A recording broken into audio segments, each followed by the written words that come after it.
பரவாயில்ல, தாராளமாக வச்சுக்கலாம் அப்படின்னு சொல்லி அதுக்கும் அனுமதி கொடுத்தா. ஒவ்வொரு நாளும் திருவாராதனம் பண்ணக்கூடிய நம்முடைய மகரபூஷணம் சுவாமி, அதுக்கப்புறம் நம்முடைய அர்ச்சகர் சுவாமியினுடைய தகப்பனார் ரமணி சுவாமி, அவரும் நிர்வாகஸ்தர்கள், திருமடப்பள்ளி கைங்கரிய மன்றவா அத்தனை பேரும் அடியனுக்கு ஒத்துழைப்பு கொடுத்தா. நம்முடைய வேதராமன் சுவாமியினுடைய குமாரர், அவரிடத்துல சிறு பிள்ளை, அவரை 6:30 மணிக்கு முழிப்பாரோ என்னவோ தெரியாது, ஆனால் நீர் 7 மணிக்கு வந்து கொஞ்சம் ஜபத்தை பண்ணிடும்னு வேண்டினோம். அவரும் அதை இசைந்து கொண்டு சரியாக 7:30 மணிக்கு தொடங்கி இன்னைக்கு 9 மணிக்கு வந்தோம். அடியன் என்ன நினச்சின்னு வந்தேன்னா, பாதி ஜபம் ஆயிருக்கும், என்ன 9:30ன்னு சொன்னா தான் 10க்கு ஆரம்பிக்க முடியுமோ அப்படின்னு நினச்சிட்டு வந்தோம். ஆனால் 9 மணிக்கு வரும்போது திருவாராதனம் முடிஞ்சு பிரசாதம் கண்டரள பண்ணக்கூடிய நிலையில் இருந்தார். அதனால் பகவானும் அதை அடியனுக்காக சீக்கிரமாக தன்னுடைய திருவாராதனத்தையும் தானும் பூர்த்தி செய்து கொண்டார்.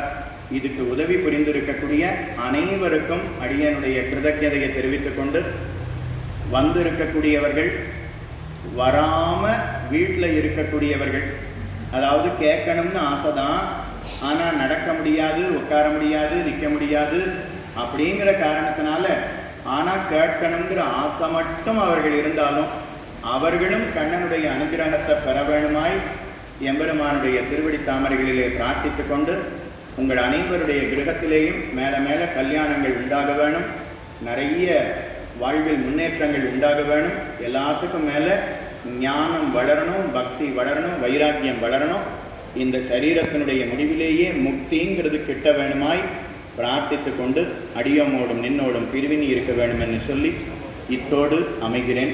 க்ஷமிக்க பிரார்த்திக்கிறேன். எல்லாரும் ஒரு 10 நிமிஷம் பொறுமையாக இருக்கணும்னு பிரார்த்திச்சுக்கிறேன். நடத்துகிறவா செய்ய வேண்டிய செயல்கள் இருக்குது, அதுக்கு ஒரு 10 நிமிஷம் பொறுமை காக்கணும்னு பிரார்த்தித்துக் கொள்கிறேன். அதுக்கப்புறம் ஒரு 15-20 நிமிஷம் பஜனை அப்படிங்கிறது நடைபெறும். மணி இப்போ 12:15, 12:50 எல்லாமே பூர்த்தி ஆகிடும்.